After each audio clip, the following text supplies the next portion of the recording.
যদি নাইমকে দেখেন over last 2-3 years কিন্তু ভেরি কনসিস্টেন্ট ডোমেস্টিকে পারফর্ম করছে সে এবং ওর অ্যাপ্রোচটা অনেক চেঞ্জ হয়েছে। এখানেও সেম, এখানে অনেক ধরনের ওই 1,10,00,000 না 1,10,00,000 কথা বলছিল।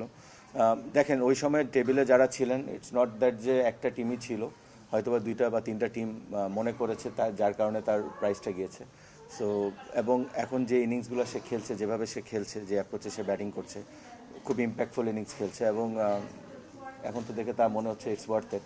Still there is long way to go, আমাদের আরও কোয়ালিফাই করতে হবে first of all top 4 and then we will be eyeing on next stage. যদি 1-2-এ থাকা যায়, তারপর আস্তে আস্তে গ্র্যাজুয়ালি আমরা কোন স্টেজে যাই, দ্যাট ডিপেন্ডস। বাট ওই জায়গায় হ্যাঁ, ডেফিনেটলি যেভাবে ও ফর্মে আছে, it's very important that he contributes in maximum games. যে কমিটি টিম হয়ে মনে হয় উল্টা আমাদেরই বিপদ, বিকজ আপনি যদি ফিকচারটা দেখেন, মানে টানা 3টা ম্যাচ আমাদের খেলতে হবে। প্লাস আপনি জানেন যে চিটং এখন যেই অবস্থায় আছে, এবং যখন সিলেট খেলে, সিলেটের দর্শক কিন্তু সিলেটের খেলা দেখতে আসে। সো আমরা যদি যেহেতু যে অবস্থায় আছি, আমাদের যদি চিটংয়ে খেলা হতো, তো হয়তো বা আমাদেরও অনেক ফ্যান ফলোয়িং থাকতো। এবং এই ফাস্ট গোয়িং গেমে কিন্তু ফ্যানদের একটা ইম্প্যাক্টটা অবশ্যই একটা টিমের জন্য বা একটা প্লেয়ারদের জন্য, একটা অ্যাথলিটের জন্য থাকে। সো ওই জায়গা থেকে বঞ্চিত হচ্ছি। তো আমাদের কমিটি টিম হলেও আমাদের কোনো অ্যাডভান্টেজ যে পাচ্ছি, এটা আপনি বলতে পারবেন না। ওই আমাদের তো বললাম না, মানে দেবার স্লিপলেস নাইটস গেছে আমার, সুমন ভাই, আমাদের ম্যানেজমেন্টের যারা ছিল। তো আমাদের যে অ্যানালিস্ট নিয়োগী, তার সাথে জাস্ট কোথায় আলাপ হচ্ছিল, আমাদের একটা কিপার ব্যাটসম্যানের দরকার ছিল। Preferably we were looking for lefty.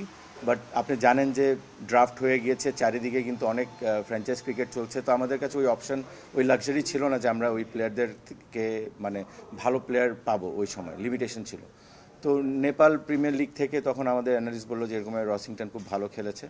তো ইন্টারেস্টিং পার্ট হলো যে আমি জানি না এটা রেকর্ড কিনা, বাট একদিনের মাধ্যমে ওকে উড়ে আনা, ওকে ওইখানকার ইংল্যান্ডের টাইমের 10টার দিকে ওকে জানানো হয়, ওর নেগোসিয়েশন করা হয়, এনওসির ব্যাপারটা থাকে।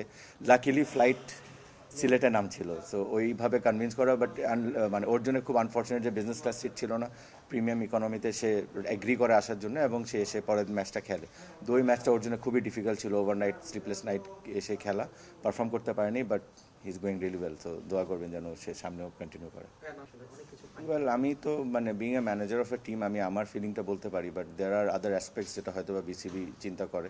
আমি অ্যাকচুয়ালি জানি না, বা আমার সাথে ওই ধরনের কমিউনিকেট হয়নি। আর আপনি জানেন যে it's a fast growing tournament, যেখানে আমরা নিজের টিমকে নিয়েই চিন্তা করছি। So we don't know. আমরা জানি হঠাৎ করে জানানো হয়েছে, logistically we were ready to go to Chittagong, and then এটা ডিসাইড হয় যে চিটাগংয়ে খেলা হবে না। তো ওইভাবেই আমরা অ্যাপ্রোচ করেছি। কেন হয়নি বা কী কারণে হয়নি, এটা বিসিবি কর্মকর্তারাই বলতে পারবেন। There should be a specific reason.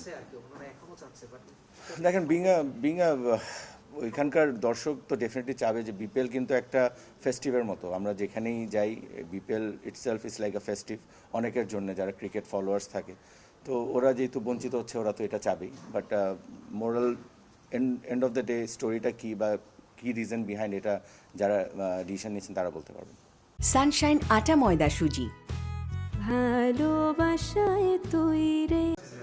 আমি যেটা মনে করি যে প্লেয়ার্স ফার্স্ট স্টেক হোল্ডার হয়, অ্যাট দ্য সেম টাইম কিন্তু management is also very important. আমি জানি না মানে আমরা কতটা ভ্যালু দেই, এটা আপনারা ভালো বলতে পারবেন। বাট একটা ভালো ম্যানেজমেন্ট কিন্তু মানে এনভায়রনমেন্ট এবং কালচার টোন করে, এবং ওইখান থেকে কিন্তু বাদ বাকি প্লেয়ারদের উপর ইম্প্যাক্ট ফেলে, বা অ্যাজ এ টিম ইম্প্যাক্ট ফেলে। সো আমরা উই আর প্রাউড দ্যাট যে আমাদের যে ম্যানেজমেন্টগুলো আছে, দে আর ভেরি মাচ কোয়ালিফাইড বলবো, ভেরি মাচ এক্সপিরিয়েন্স বলবো, এবং যেভাবে জেলাপ হয়েছে in very short period of time, that's amazing. So এটা আমার দিক থেকে একটা কথা যেটা আমি ওভার ইয়ার শিখে এসেছি, যে ক্রিকেটে যেরকম কোচ, ট্রেনার, ফিজিও ইম্পর্টেন্ট হয়, ওইভাবে কিন্তু ম্যানেজার এবং টিম ডাইরেক্টরদের রোলটাও কিন্তু খুব ইম্পর্টেন্ট।